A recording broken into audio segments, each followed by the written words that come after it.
Hello, welcome to my channel. I'm Tiffany, a retired librarian turned homeschool mom. And in this video, we're going to look at this book. So this is Filipino Celebrations, a Treasury of Feasts and Festivals by Liana Romulo. I'm mispronouncing this. And the illustrations are by, I'm going to mispronounce this like crazy. Corazon Dandan Albano. I do not speak Filipino or anything close to it. And I think I was semi-speaking Spanish here, which I don't think has anything to do with the Filipinos, though they might speak Spanish, considering they were conquered by Spain.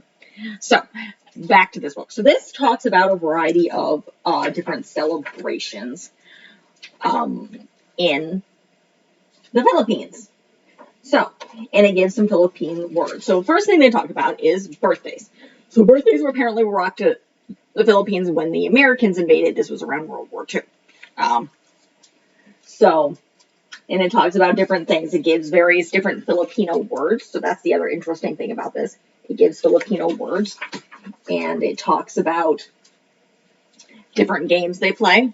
And then the next page talks about a debut. So this is similar to, I wouldn't say it's similar to the Mexican quinceañera, so it is. It's closer to the debutante balls. So this is when they are 18. Essentially, they're being presented to society. Now, in old terms, though this may be still true in the Philippines, I am not sure. This is when they're being presented. They're now eligible. They're a marriageable age. They're adults. So this is very important. And then next, we talk about Holy Week. So this is the week right before Easter. So as the last week of Lent, I'm not Catholic. I'm not that familiar with this. So it includes Palm Sunday, Holy Tuesday, Good Friday, and then ends the day before Easter Sunday. So, and they talk about the various different things again. The Philippines is very, very Catholic.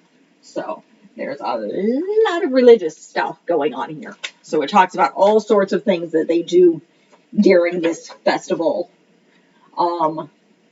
And then they talk about, these are some more local festivals. So they're talking about the Viva Sante Niño. So something to do with Saint Baby. I think male baby, Niño, as opposed to Niña, which is female. And then various local harvest festivals, as well as saints festivals, again, Catholics. So they celebrate various different saints. And there's a cat in my lap, so move her. Calico, we're going to pull off. Then they have something that's going to talk about the celebrations of various Filipino history, which is very interesting.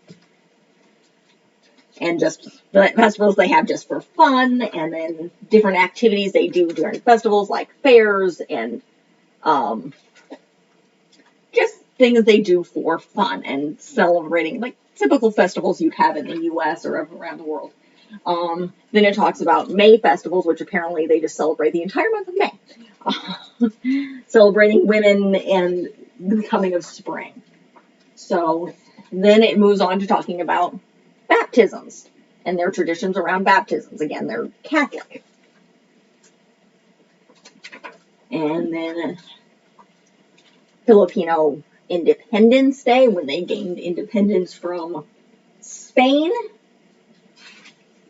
And then they talk about All Souls Day. This is right after the All Hallows. Starts October 31st and runs through like November 2nd. And then we have a little bit of talk about weddings here. And again, it gives the different names for things. So various wedding symbols and family and meetings of families. And then it turns and talks about Christmas, very important in Christian society and culturally. And again, more Christmas stuff, and gives some songs and crafts and different recipes in here. And then it does talk about a little bit about the Muslim community in the Philippines. And keep this cat from falling out of my lap. Kendra, do not bite me. And then it talks about the regular New Year celebration, January 31st. And then it actually talks about the Chinese New Year celebrations, because again, they're not far from a lot of where they would celebrate the Chinese New Year or the spring,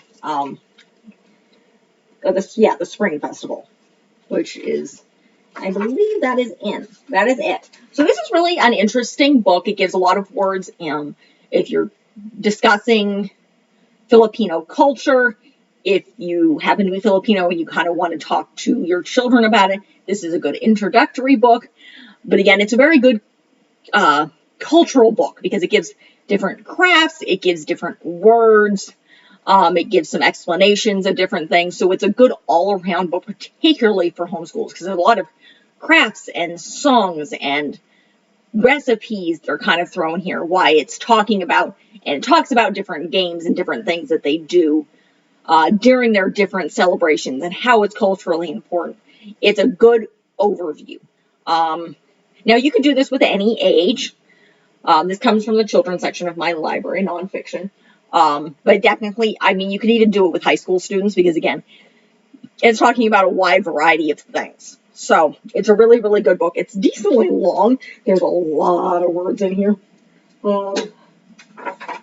Let's see. Oh, there is a glossary in the back here. It's about 45 pages long, and there's a lot of words in here. So it's a good overview of different festivals and traditions that are celebrated in the Philippines. So, fantastic book. I wish I had time to read it. I'll probably put it on that list of when I eventually go over the stuff with my daughter. This will be a good thing to use.